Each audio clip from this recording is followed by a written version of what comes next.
Okay, so for week 8 of spring anime, gonna talk about more shows out here. So yeah, nothing too crazy. I've been keeping up with a lot of popular stuff and some other ones. Also in anime production news, Whisper Me a Love Song had like so many issues. Like it was like a very chill show with like a wholesome Yuri plotline, but yeah, the animation was like very low quality. I just thought it was like kind of like a rush production. They didn't really like put effort in it, but apparently it's like a production from hell. Like people walked out. There were a lot of like last minute changes and everything. No one was able to communicate with each other. So yeah, a lot of unfortunate things for the show. I mean, this is like the industry in general. We still got episode 8 dropping. The story continues. So I mean, I'm gonna keep watching it, I guess. Besides that, let's get started. So for Kaiju number 8, episode 8, the anime is pretty great. Kafka doing things. I really love the fight scenes and the story. So yeah, right now he meets up with Hoshina in his Kaiju form. He can't really talk or communicate, so he just has to run away. They're just like jumping around through buildings, like walking like Spider-Man. It was pretty insane. And then, yeah, Hoshina can like really penetrate Kafka. Just like cuts him on his upper arm and reveals his core on his heart. Also, Kafka can heal the damage though. But it takes like a lot of energy, so he can't really heal that much. But yeah, basically he's just like, boxing with Hoshina, running away from his dagger attacks. Hoshina does like this big double X cut that's kind of like invisible to Kafka. Kafka dodges, but his leg gets cut off. And then Hoshina kind of sneaks up on Kafka and stabs him.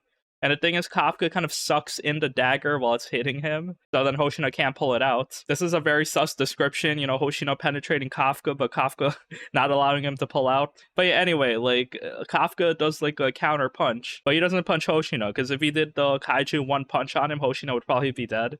So he kind of like punches the dagger, does a big shockwave, and uses like the dust explosion to kind of run away. So, good like face off from them. Hoshina will not forget like this failure, and they'll probably try to hunt down Kafka even harder. But I mean, basically Kafka made it out alive. No one knows his identity yet, which is nice. Shinome is happy. She was like pretty worried that he had to like, solve everything by himself. But yeah, the bad part is that Kaiju number 9 got away.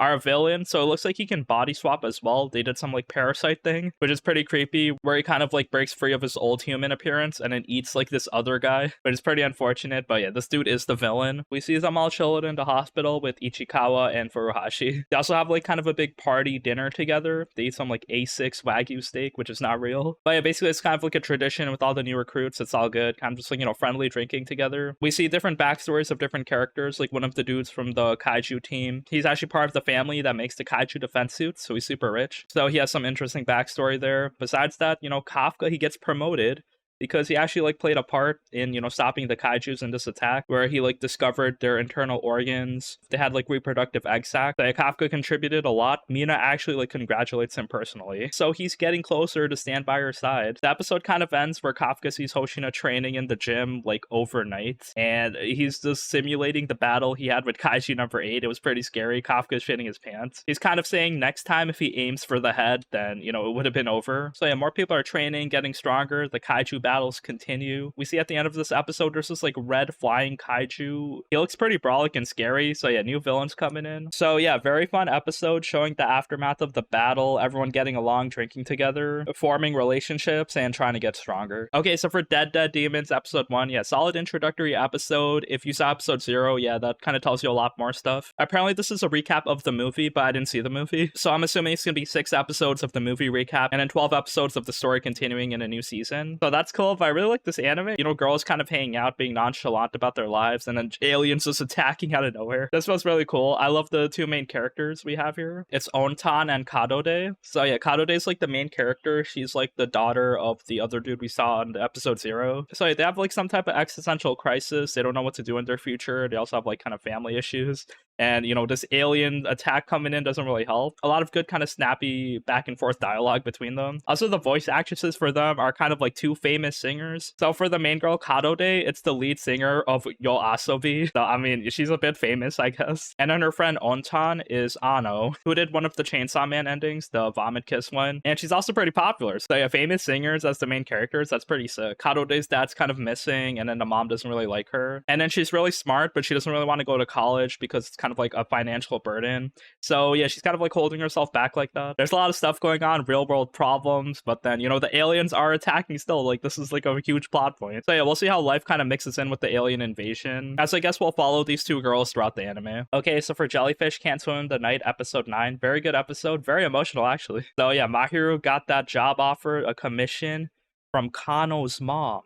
That's kind of crazy because it's like she's kind of cheating on her. But then Mahiro really sees like an opportunity here because it's like her art can be showcased to more people on a bigger stage. She can really challenge herself. It feels kind of too good to be true. I feel like Mahiro's is like falling into a trap. All signs point to the mom being kind of like manipulative. So maybe she's like doing this on purpose to like break Kano and Mahiro apart. So I mean, it's very sad at the end of this episode. Like the girls are just like fighting each other, crying, kind of showing off their true emotions, and then their insecurities start pouring out. Yeah, both of these girls are not happy. They're crying, they're fighting. So I mean, I feel the pain depicted here. I feel like Mahiro is the bad guy in this situation because she did like kind of make a promise to Jelly, and now she's like, yeah, I gotta take a break. I had to paint for the mom. I mean, so it's one thing if she painted for someone else, but the fact that she paints for Kano's mom, it's like a whole new dimension of NTR. But yeah, pretty much besides that, we get a lot of Kano's backstory. So yeah, her idol name is Nonoka. We see that she wanted to kind of like sing for her dad, and yeah, Nonoka instantly becomes like the star of the idol group. Some of the other girls get jealous, they kind of like pick on her. So it's like pretty much an uphill battle for her. And then she also discovers that her idol group has a girl that kind of has like an expose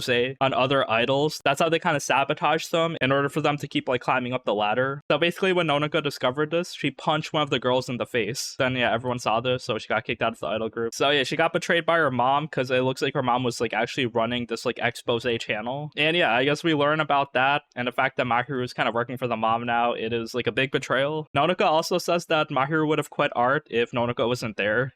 So it's kind of like, yeah, she feels betrayed. Mahiro's crying, but she's like, oh shit, you don't think I'm independent? You think I need other people? I'm useless by myself? I don't know, man. It just feels so sad. I really want to see like the progression, see what happens. It looks like Mahiro's gonna like keep working with the mom and maybe she'll get burned in the future. She'll realize that the mom is like very evil and manipulative. But I mean, these characters are like multi-dimensional, so the mom is probably like good at heart. She probably has her own goal of being like cutthroat in the industry to control everything, to get people famous. Like she's probably doing this for a reason. But besides that, yeah, such a sad episode. I want these girls to hang out, be happy, continue their band. Will things change? Will things never be the same again? We just gotta see. Okay, so for Mushoku Tensei Season 2, Part 2, Episode 8, solid episode. We're actually in the labyrinth right now. We rescue Roxy, so yeah, we see her. She's kind of like it's like a teleportation dungeon. So every time you kind of walk somewhere, you have the risk of like going to a trap and teleporting somewhere else. That's why Rudius's dad Paul had like a lot of trouble here because yeah, they were just like vastly unprepared in the dungeon. They didn't know how deep they were going, and every time they like made progress, they just like had to like turn back. So it's really hard to rescue the mom. The mom's been stuck here for like 6+ years, it looks like. So that's pretty rough. But then people said they saw her in the past year in this labyrinth. So yeah, that's their only clue so far. Paul is pretty strong, but he kind of like leaves everything to Rudius because yeah, Rudius is the main character and he has magical powers like super overpowered. But also Rudius has like this like convenient book that like shows the whole breakdown of the labyrinth that he got in the library of the school. So that's kind of like such a plot convenience, but it looks like the man god like convinced Rudius to get this book, which might be like a small plot hole because the man god didn't want Rudius to like go to the labyrinth in the first place. So this like random book that has like the breakdown on all the enemies in the labyrinth and everything kind of doesn't make too much sense, but yeah, I mean, he has it.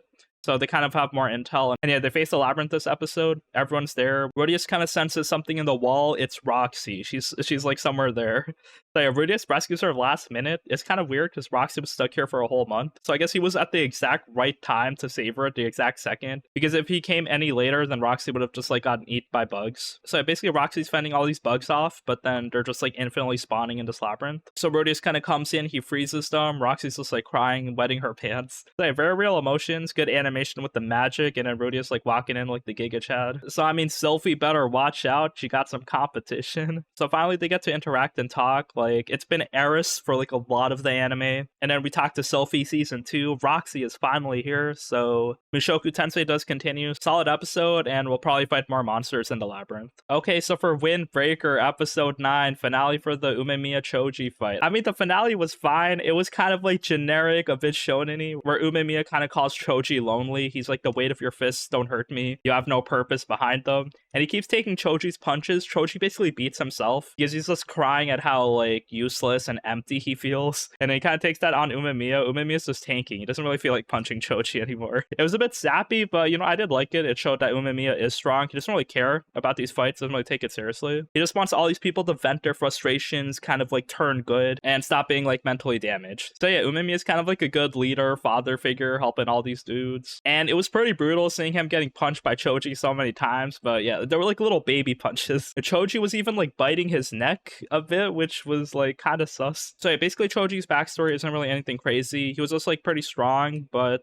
kind of like young and inexperienced. But once he like actually reached his way to the top, he felt empty. There was nothing there, no goal, and then yeah, he just like started to beat people up for no reason. So yeah, that's why he felt empty, kind of like, you know, the Denshi from Chainsaw Man. He touched the titties, and then he realized that wasn't really his goal. So yeah, his friends, his gang members, they kind of like still stand by him. Togame still respects him, and you know, they all go together. So I guess there's no harm done. Umemiya, you know, he's solving all the problems very pacifistically. This dude has no enemies. He just wants to see all these troubled youths get along. I really love seeing Umemiya's strong punches. Like when this dude is actually serious, he's like pretty scary. So all these fights are pretty much just a therapy session for everybody. We get a lot of like backstory, character development. So I guess new shit will happen. Maybe we'll focus more about Sakura, the main character. We gotta see. But yeah, pretty fun anime, well directed, and solid animation and good familiar shonen vibes. Okay, so for Yuru Camp Season 3, Episode 9, very chill episode. Like, you know, I could say that about all of the episodes of Yuru Camp. This one features Bryn just like driving in her moped, just like going around solo camping again. It's like cherry blossom season around April, so she's kind of going around different campsites by home, looking at the cherry blossoms, doing some horror solo camping, meeting up with some other people as well. So it's kind of cool seeing her solo camping again. It looks like she's trying to meet up with everyone else though, so maybe as we're reaching the finale of the season, all the girls will hang out, maybe camp together. We gotta see. Okay, so for KonoSuba Season 3, Episode 8, very solid episode, but Darkness is gone at the end of this episode. What is she doing? She spent her time with the squad, having fun, doing like crazy ass adventures, but now, you know, she's like a royal person. She has to live her life as Lalatina, visit her family again. I'm pretty sure this is a swerve, like Kazuma will definitely help out. But yeah, I mean, this is a big turning point. But besides that, throughout this episode, we saw the Hydra coming in. So like, Kazuma got killed by the Hydra. They had to rescue Aqua, but, you know, Eris revived them again. After that, they kind of team up with everyone to kill the Hydra. Darkness kind of wants to do it all on her own. He's teaming up with Megaman to, like, you know, blow up the Hydra every day, but he keeps getting angrier. So Kazuma sees how kind of like rushed and frantic Darkness is, like there's something wrong with her. So he kind of like helps her out. It looks like she just wants to do one last mission, one last bounty with the team. So yeah, everyone kind of teams up. They kill the Hydra. It's all happy. It took like a lot of effort though. They had to throw like kind of hooks, catapults, anchors at it. So they're kind of working together and they eventually do crush it and defeat it. But yeah, I guess this is the last adventure as Darkness leaves the party. Again, we gotta see, but you know, solid episode, solid like drama being stirred up, and then hopefully we resolve everything as the season's kind of like reaching the close. Okay, so for Dungeon Meshi episode 22, the story continues. So yeah, the squad, they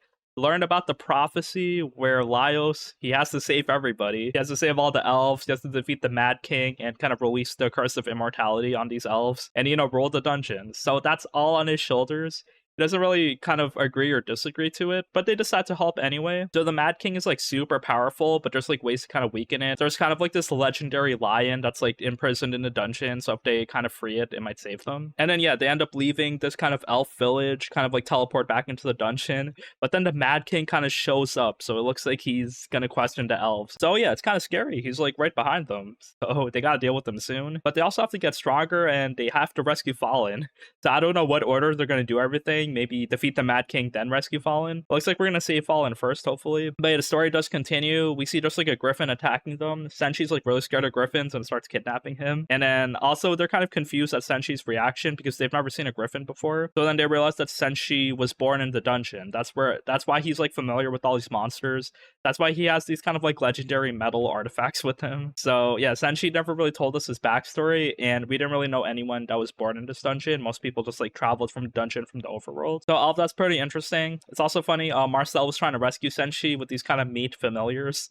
So a lot of like cool funny moments, a lot of cool fights. It looks like towards the end of this episode we're gonna get Senshi's backstory, so that's kind of cool. He's telling us that he's part of the group that first discovered the dungeon, so yeah, that's kind of crazy. Okay, so for Spice and Wolf the remake episode 9, sick ass episode. We get some drama, some actual conflicts going on.